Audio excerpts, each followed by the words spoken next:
Ai, tem até o pointer. Sim.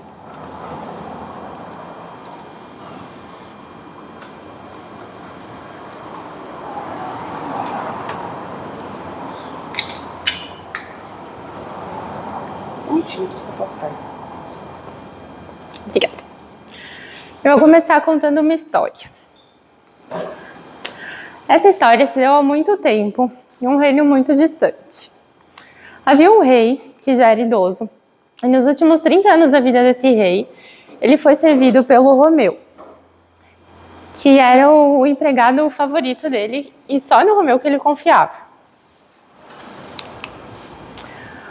O Romeu, ele era feliz com a vida que ele tinha no castelo, com o trabalho que ele tinha, né, com como as coisas se davam ali, e ele nada tinha a reclamar daquilo que ele vivia. E ele também era o responsável pela escolha dos novos funcionários do castelo. Então ele que escolhia, esse vai trabalhar, esse tá bom para trabalhar, esse não tá. E o último funcionário que ele tinha contratado era o Júlio. O Júlio era muito ambicioso e ele estava disposto a fazer qualquer negócio para ser promovido para as funções mais próximas da família real. Então, assim que ele viu a oportunidade, ele entrou no quarto do rei, roubou uma joia da vestimenta do rei e escondeu no quarto do Romeu. O rei, percebendo a falta da joia, deu ordens a todos que buscassem encontrar e prometeu uma farta recompensa para quem achasse a joia. Passados alguns dias de busca, o Júlio disse que viu o Romeu levando um pacote muito suspeito para o quarto dele, para guardar lá. E sugeriu que o funcionário preferido do rei que fosse o ladrão da joia. O Romeu, sendo acusado, ele disse: não tenho nada a esconder, que olhem dentro do meu quarto, né? A joia não vai estar lá porque não fui eu que roubei. E procuraram a joia e encontraram essa joia junto das palhas da cama do Romeu. O rei, se sentindo traído, ordenou que prendessem imediatamente o Romeu e que, como punição, lhe cortassem uma das mãos. E, como recompensa, né, ao Júlio, botou o Júlio nas funções que era do outro funcionário que foi tido como ladrão. O Romeu, depois disso, ele se resignou, pegou a família dele e foi viver na floresta. Mesmo tendo, né, uma das mãos, para que a família pudesse comer, ele precisava plantar e caçar. Teve um dia que, numa das saídas de caça do Romeu, ele caiu numa armadilha de uma tribo canibal. E ele foi feito prisioneiro dessa tribo por alguns dias. E antes dele ser sacrificado, ele foi levado ao pajé dessa tribo. O pajé, vendo que o Romeu não tinha uma das mãos, falou que esse não servia como oferenda e mandou libertarem o Romeu com vida. Nesse momento, quando ele foi solto, o Romeu então agradeceu a Deus pela situação que ele tinha, né, de não ter uma das mãos e não servir como oferenda, senão ele ia estar morto. Então, num primeiro momento, o que parece um castigo, né, logo pode ser uma bênção. O que parece um problema pode ser justamente a solução. E o que parece nos tirar da vida que a gente tem e da vida que a gente gosta, pode ser a única coisa que vai nos dar a oportunidade de perceber, né, que realmente a gente pode estar vivo, né, a gente pode viver como alguém que honra a vida. Aí entra a fé, a certeza de que alguém está comandando tudo.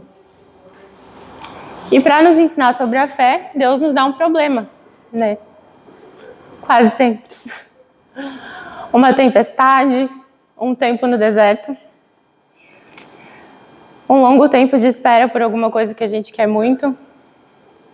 E é assim que Deus exercita a nossa fé. Então, diante de um problema, por mais tentador que seja a gente olhar fixamente para o problema, a gente é desafiado, né, a não olhar só para esse problema e a olhar para Deus, a lembrar que tudo tem uma razão de acontecer e que tudo tem um propósito. E lembrar disso no meio do problema é manter os olhos em Deus, é manter os olhos fixos em Cristo, autor e consumador da nossa fé, como está em Hebreus 12:2. E agora, o Cid vai contar uma história. Precisa sim que o José quer ver depois. Volta aí.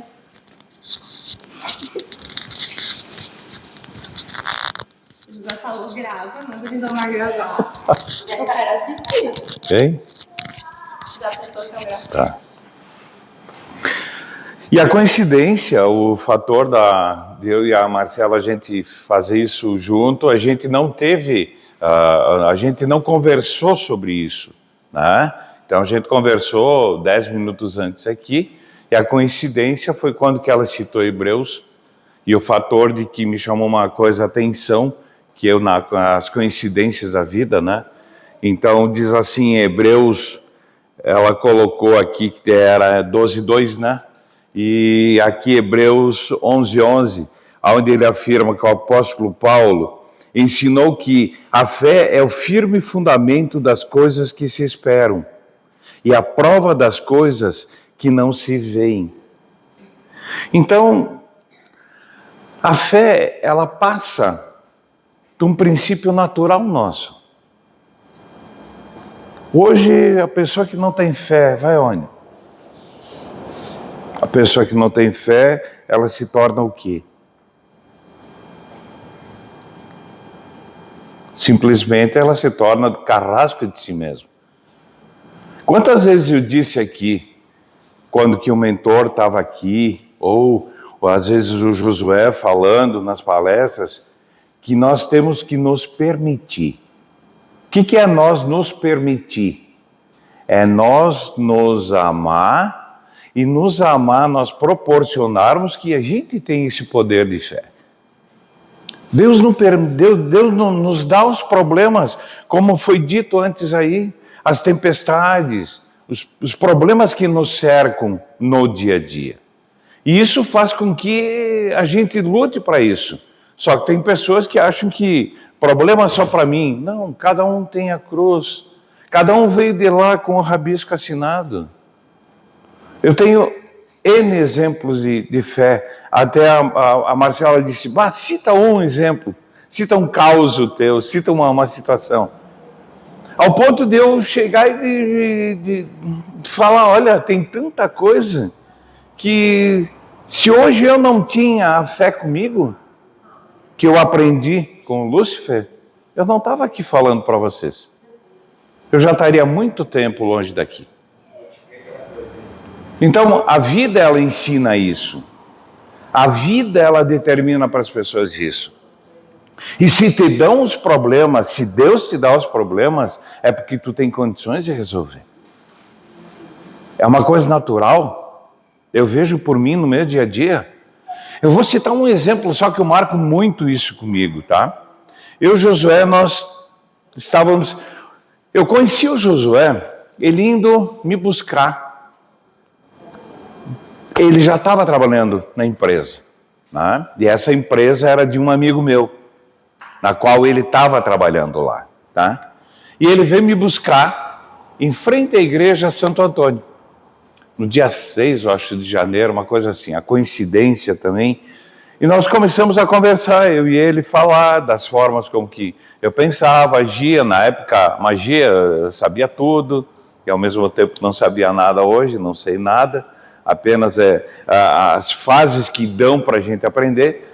E eu comecei a trabalhar numa coisa que eu já sabia fazer.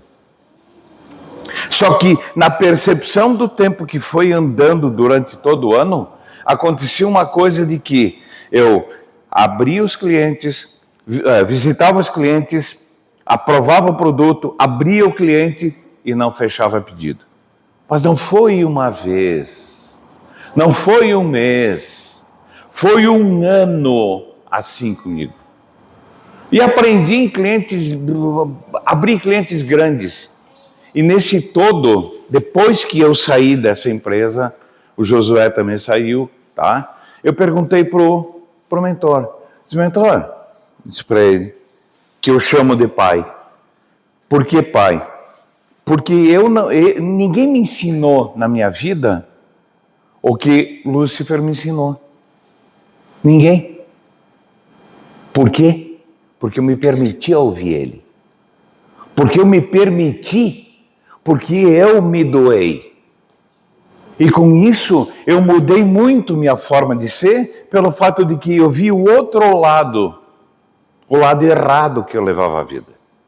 Eu podia condenar alguém, mas eu condenava até por birra, por ego, sabe? Então essas coisas no passado não tinha virtudes, condutas, posturas, não tinha. Saí daquele emprego e fui para um outro. E perguntei pro meu pai. Disse, pai, eu quero te fazer uma pergunta. No número de clientes que eu tinha daquela época, do passado, e ele me disse, tu quer falar do passado? Sim, quero porque eu tenho uma dúvida. Eu disse, daquela do passado, eu tinha vários clientes que eu tinha amizade pessoal. Eu entrei, aprovei, tinha preço melhor e não compraram de mim. Por quê? Ele disse, moço, diz ele, eu te testei. Eu queria ver se tu tinha ainda fé no que tu fazia.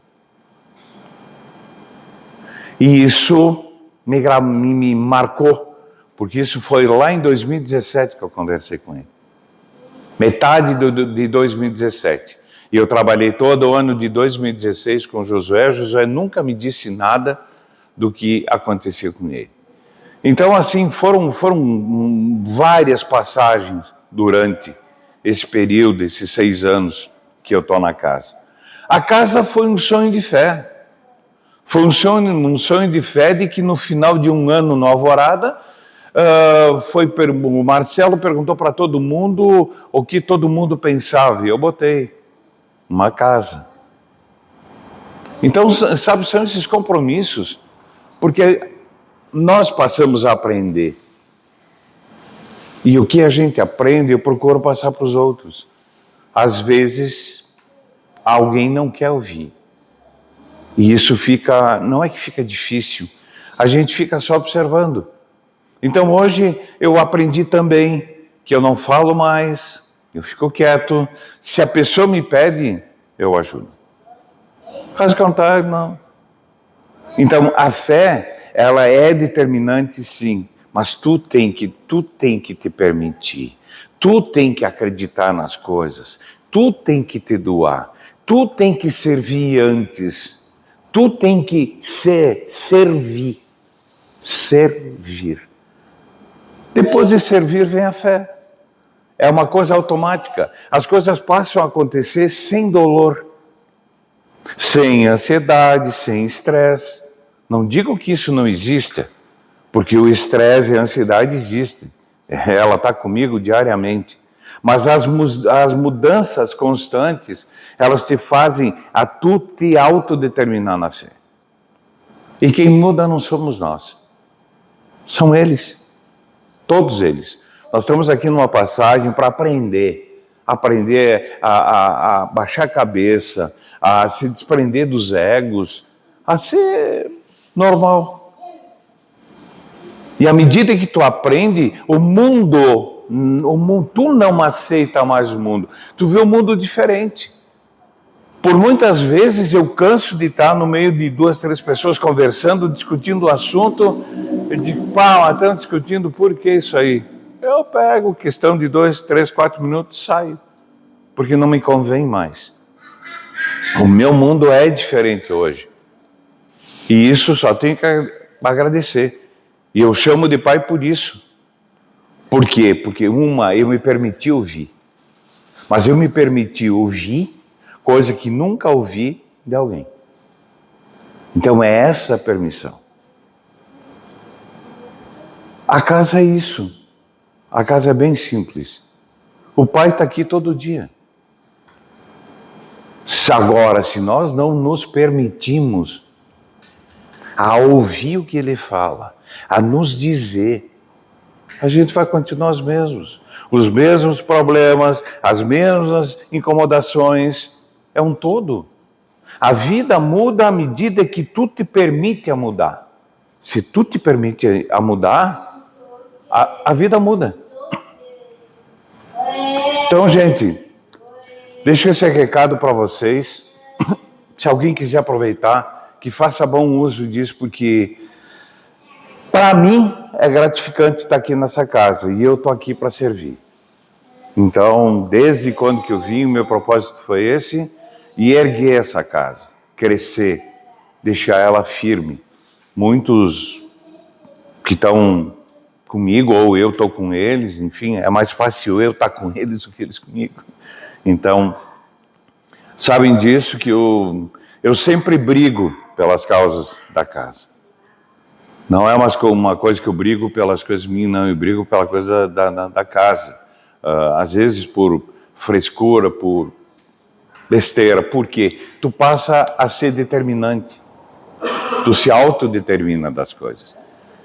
Então, gente, a coisa é isso aí. Tá bom, pessoal? Daniel, te mandou um